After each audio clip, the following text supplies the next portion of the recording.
Hello everyone, welcome back to my YouTube classes.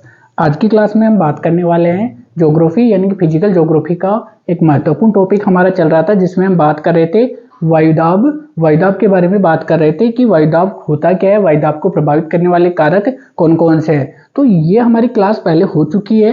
इसके आगे हम स्टार्ट करते हैं वायुदाब के बारे में कि वायुदाब का वितरण किस प्रकार पाया जाता है, या हम इसको समझने के लिए कितने भागों में डिवाइड कर सकते हैं। तो आज की छोटी क्लास होगी लेकिन इंपॉर्टेंट है। तो चलिए बिना किसी देरी के हम वीडियो को शुरू करते हैं। तो वीडियो को बिना स्किप किए लास्ट तक जरूर देखना। टॉपिक है हमारा वायुदाब का वितरण, तो यानी कि डिस्ट्रीब्यूशन ऑफ एयर प्रेशर। वायुदाब का जो वितरण होता है वो किस प्रकार, हमने पढ़ा था तापमान का वितरण भी हमने देखा था, क्षैतिज वितरण और लंबवत वितरण। तो इसी आधार पर आज हम वायुदाब के बारे में पढ़ेंगे कि वायुदाब का जो वितरण है इसको दो भागों में, पहला लंबवत वितरण और दूसरा इसका जो सेकंड पार्ट है वो हम देखेंगे क्षैतिज वितरण। अर्थात हम लंबवत वितरण को बोल सकते हैं वर्टिकल डिस्ट्रीब्यूशन, और जो क्षैतिज होता है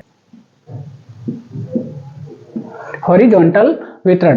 तो इसमें एक एक करके हम देखेंगे कि हॉरिजॉन्टल क्या होता है, वर्टिकल क्या होता है। तो वर्टिकल में होता है यानी कि ऊंचाई की ओर स्थल से ऊंचाई की ओर चलने पर वायुदाब में क्या परिवर्तन होता है। अर्थात हम यूं कह सकते हैं कि पृथ्वी का जो सरफेस से अगर हम वायुमंडल में ऊंचाई की ओर चलते हैं तो वायुदाब में क्या परिवर्तन होता है। हमने पढ़ा था कि वायुमंडल में ऊंचाई की ओर चलने पर वायुदाब तथा ऊंचाई में विलोमानुपाती संबंध पाया जाता है। अर्थात यूं कह सकते हैं कि जैसे जैसे हम ऊंचाई की ओर चलते हैं वैसे वैसे वायुदाब में परिवर्तन होता रहता है। अब ये परिवर्तन घटता है या बढ़ता है, यानी कि ऊंचाई बढ़ती है वायुदाब घटता है, यानी कि विलोमानुपाती संबंध पाया जाता है।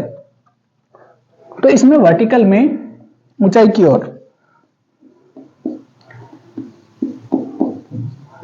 वायुदाब एवं ऊंचाई में संबंध जो पाया जाता है वह पाया जाता है विपरीत संबंध पाया जाता है। विपरीत संबंध पाए जाने के कारण वायुदाब ऊंचाई की ओर घटता है। तो इसमें हमने देखा कि ऊंचाई के साथ साथ आप इस डायग्राम के माध्यम से समझ सकते हो इस चीज को। यहां पे हम लेते हैं वायुमंडल की ऊपरी सीमा, यानी कि जो अपना वायुमंडल है इसका जो मैक्सिमम विस्तार है उसको लेते हैं, और यहां पर हम लेते हैं भूपृष्ठ।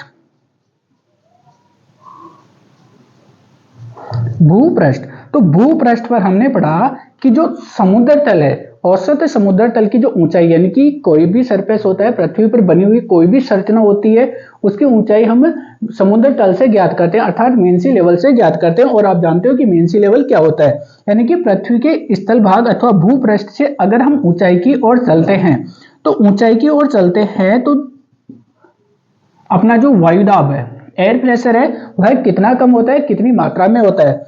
तो 5.5 किलोमीटर अथवा 5500 मीटर ऊंचाई की ओर हम चलते हैं तो वायुदाब में जो होने वाला परिवर्तन है वह लगभग आधा आ जाता है। और आधे का मतलब, यानी कि अगर समुद्र तल पर जो वायुदाब है 1013.25 मिलीबार, यानी कि 1013.25 मिलीबार, लगभग इसका आधा हो जाता है। कितनी ऊंचाई पर, 5.5 किलोमीटर, यानी कि 50% वायुदाब का 50% भाग पृथ्वी के स्थल से 5.5 किलोमीटर अर्थात 5500 मीटर की ऊंचाई पर पाया जाता है। क्यों पाया जाता है? हमने पढ़ा कि जो पृथ्वी है, इस पृथ्वी का जो वायुमंडल है, पृथ्वी के चारों ओर जो वायु का आवरण होता है, इसे हम क्या कहते हैं, वायुमंडल कहते हैं। तो पृथ्वी में एक गुण पाया जाता है, कौन सा गुण, गुरुत्वाकर्षण बल।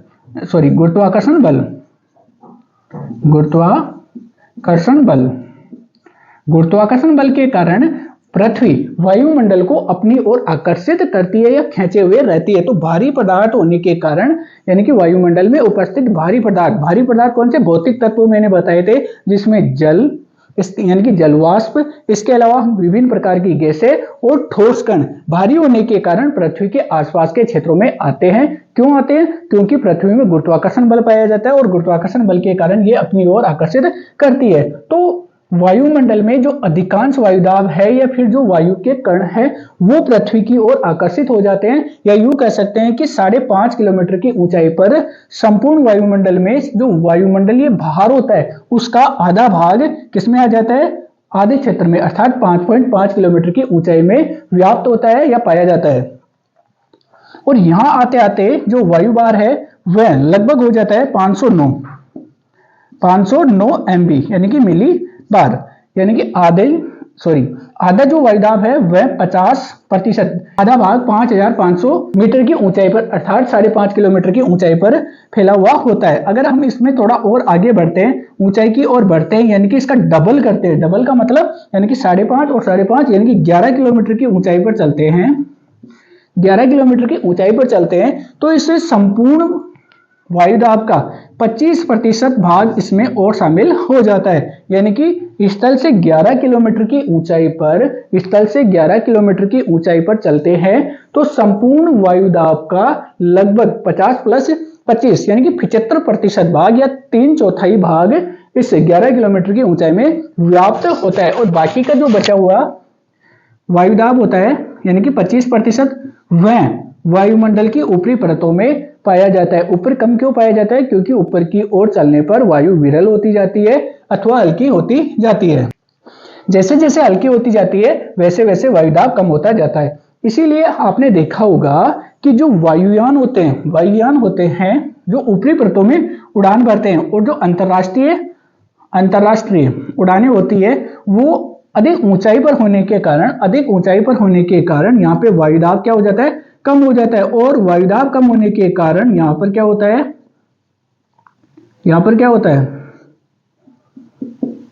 कृत्रिम वायुदाब विकसित किया जाता है। कृत्रिम क्यों किया जाता है?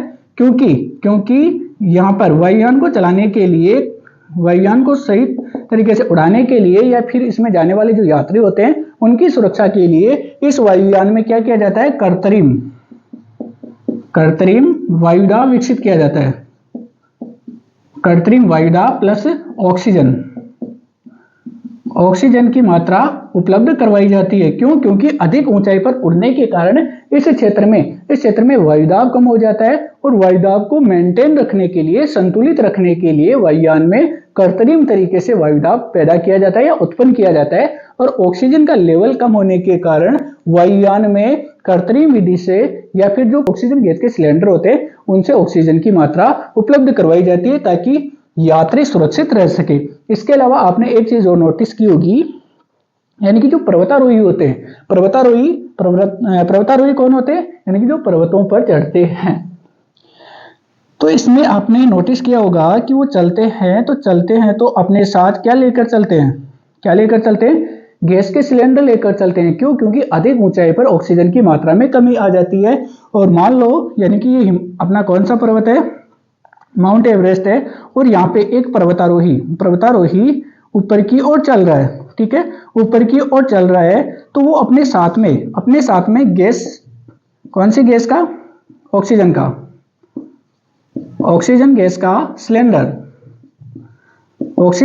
सिलेंडर साथ लेकर चलता है। क्यों लेकर चलता है? क्योंकि अधिक ऊंचाई पर ऑक्सीजन की मात्रा में कमी आ जाती है। अर्थात हम यूं कह सकते हैं कि ऊंचाई बढ़ने के साथ साथ वायुदाब कम होता जाता है, और वायुदाब के साथ साथ विभिन्न प्रकार की गैसों की मात्रा कम होती जाती है, विरल होती जाती है। तो इसलिए कह सकते हैं कि वायुदाब में ऊंचाई एवं वायुदाब में विलोमानुपाती संबंध पाया जाता है। तो इसमें आपके कोई इश्यू नहीं आएगा, जहां तक मैं समझता हूं बिल्कुल ओके। तो अगले पॉइंट की ओर बढ़ते हैं। तो इसमें एक बार आप इसका स्क्रीनशॉट ले लेना, हो गया। तो आगे बढ़ते हैं। सेकंड इसका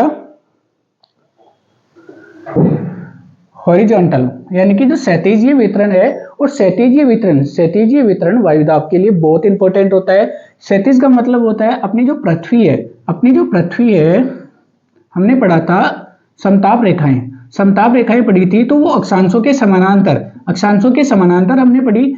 इसी प्रकार इसमें भी हम क्या करते हैं, जो हॉरिजॉन्टल है, हॉरिजॉन्टल यानी कि क्षैतिज के समानांतर या अक्षांशों के समानांतर इसका वितरण देखते हैं। और जो क्षैतिज वितरण होता है उसमें जो समदाब रेखाएं,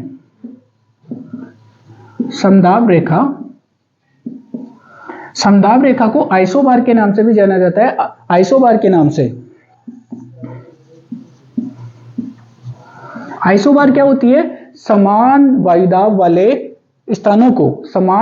वाले स्थानों को मिलाकर खींची गई काल्पनिक रेखा होती है। काल्पनिक क्यों होती है, क्योंकि वो मानचित्र पर हम प्रदर्शित करते हैं, यानी कि कोई फिक्स नहीं होती है और ये अक्षांशों के समानांतर, लेकिन इसमें कुछ विविधताएं पाई जाती है। क्यों पाई जाती है, क्योंकि उत्तरी गोलार्ध, अपना जो उत्तरी गोलार्ध है, उत्तरी गोलार्ध, इसमें स्थल भाग ज्यादा है, स्थल भाग ज्यादा व जल कम। तो ऊपरी भाग यानी कि उत्तरी गोलार्ध में स्थल भाग अधिक पाए जाने के कारण और जलीय भाग कम पाए जाने के कारण यहां पर जो खींची जाने वाली समदाब रेखाएं होती है उनमें बहुत ज्यादा जटिलता पाई जाती है। जटिलता क्यों, क्योंकि हमने पढ़ा कि स्थल भाग और जलीय भाग वायुदाब के वितरण को प्रभावित करते हैं। कैसे करते हैं, जब वायु में जलवाष्प की मात्रा अधिक होती है तो वहां पर वायु का भार कम हो जाता है और जहां पर स्थलीय भाग है वहां पे वायु में नमी कम पाई जाती है। नमी कम पाई जाने के कारण वायु शुष्क होगी तो उसमें वायुदाब की मात्रा अधिक होगी। तो स्थलीय भाग अधिक होने के कारण यहाँ पर और जलीय भाग कम होने के कारण उत्तरी गोलार्ध में जो समदाब रेखाएं होती है उनमें बहुत ज्यादा जटिलता पाई जाती है। वही बात करें दक्षिणी गोलार्ध की, तो दक्षिणी गोलार्ध में इसकी स्थिति विपरीत पाई जाती है। स्थल भाग इसमें कम पाया जाता है और जलीय भाग अधिक पाया जाता है। तो दक्षिणी गोलार्ध में समदाब रेखाओं में जटिलता कम पाई जाती है। इसलिए यानी कि ये जो समदाब रेखाएं खींची जाती है, समदाब जो रेखाएं खींची जाती है उनमें अनिश्चितता पाई जाती है। और दूसरी बात, इसमें एक मानचित्र के माध्यम से इसको समझने की कोशिश करते हैं। एक बार इसका आप स्क्रीनशॉट ले लो, इसको मैं हटा देता हूं। आगे इसमें एक मानचित्र के द्वारा समदाब रेखाओं को हम समझेंगे। समदाब रेखाएं क्या होती है, समान दाब वाले समुद्र तल से, यानी कि कोई सा भी क्षेत्र है उसको समुद्र तल के बराबर मान लिया जाता है, और फिर समान दाब वाले स्थानों को मिलाकर खींची जाने वाली जो काल्पनिक रेखाएं होती है उनको समदाब रेखाएं कहते हैं। अब ये कैसे खींची जाती है इस मानचित्र के माध्यम से समझना। एक छोटा सा प्रयास करते हैं समदाब रेखाओं को समझने का। वर्ल्ड मानचित्र पर अगर हम चले तो विश्व के जो सभी महाद्वीप है, महाद्वीपों के संदर्भ में हम समदाब रेखाओं को प्रदर्शित करने का एक छोटा सा प्रयास कर रहे हैं।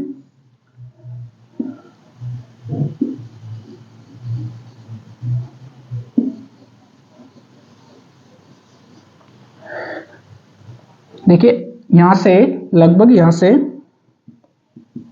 भूमध्य रेखा गुजरती है और इसके ऊपर 23.5 डिग्री करक रेखा जो भारत को दो समान भागों में विभक्त करते हुए गुजरती है। तो एक समदाब रेखा हम बनाकर देखते हैं कि यानी कि जो विषुवत रेखीय क्षेत्र यहाँ पे टेम्परेचर अधिक पाया जाता है, हमेशा तापमान अधिक पाया जाता है। तो अधिक तापमान पाए जाने के कारण वहां पे वायुदाब कम पाया जाता है। और जैसे जैसे हम विषुवत रेखा से या विषुवत वर्त से ऊपर की ओर या नीचे की ओर चलते हैं वैसे वैसे वायुदाब और तापमान में भिन्नता देखने को मिलती है।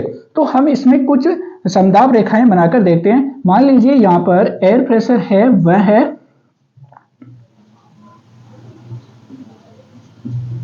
1020 मिलीबार। तो हमने यहां पर 1020 मिलीबार, और एक क्षेत्र ऐसा है इधर जहां पर 1020 MB वायुदाब पाया जाता है। तो ये दो समान स्थान है, एक अक्षांश पर दो स्थान है, तो इनको मिलाने वाली जो रेखा होती है, काल्पनिक रेखा होती है, उसको समदाब रेखा कहते हैं। ठीक इसी प्रकार अगर हम बात करें यहां पर 1026, थोड़ी देर के लिए मान लो 1026 है और यहां पर भी 1026 है MB, तो इन दोनों समान वायुदाब वाले स्थानों को मिलाकर खींची जाने वाली जो रेखा होती है उसको समदाब रेखा कहते हैं। ठीक इसी प्रकार हम मान लेते हैं यहां पर अगर वायुदाब 1008 MB है, 1008 MB है और यहां पर भी 1008 MB है, ठीक है। तो इन दोनों स्थानों को मिलाने वाली जो काल्पनिक रेखाएं होती है उसको समदाब रेखाएं कहते हैं और इनको मान लिया जाता है कि ये समुद्र तल से एक समान ऊंचाई पर स्थित है, जबकि एक समान ऊंचाई पर स्थित नहीं होते हैं, सिर्फ मान लिया जाता है कि ये समुद्र तल से एक समान ऊंचाई पर स्थित है और समान वायुदाब वाले स्थानों को मिलाकर खींची गई जो रेखा होती है उसको आइसोबार अथवा समदाब रेखाएं कहते हैं। ये समदाब रेखाएं होती है, ये अलग होती है और हम पढ़ेंगे वायुदाब पेटियां पढ़ेंगे नेक्स्ट क्लास में। तो समदाब रेखाओं और वायुदाब पेटियों में काफी डिफरेंट पाया जाता है, क्योंकि ये जो रिप्रेजेंट करती है यह एक समान रिप्रेजेंट नहीं करती। वायुदाब की पेटियां, तो वायुदाब की पेटियां यानी कि एक निश्चित क्षेत्र में हमने स्थापित कर दी, लेकिन उनमें बहुत ज्यादा परिवर्तन देखने को मिलता है। और वायुदाब की पेटियां मुख्य रूप से 4 होती है और हम 4 को डिवाइड करते हुए कुल 7 वायुदाब पेटियां पढ़ेंगे। और अगली क्लास बहुत ही ज्यादा और इंपॉर्टेंट होने वाली है सभी के लिए यूजी पीजी स्टूडेंट्स और साथ ही साथ जो यूपीएससी आरपीएससी की तैयारी करने वाले स्टूडेंट्स हैं और स्कूल लेक्चरर की तैयारी करने वाले स्टूडेंट्स हैं, उनके लिए तो बहुत ज्यादा ये परफेक्ट होने वाली क्लास होगी अगली। और ये अगली क्लास जल्द से जल्द हम आपके लिए प्रोवाइड करवाने वाले हैं। यहाँ से बहुत ज्यादा क्वेश्चन आते हैं, तो आप इसका स्क्रीनशॉट ले सकते हो और मिलते हैं अगली क्लास में। तब तक आप वीडियो को लाइक कीजिए, चैनल को सब्सक्राइब कीजिए और अपना ख्याल रखिए। धन्यवाद।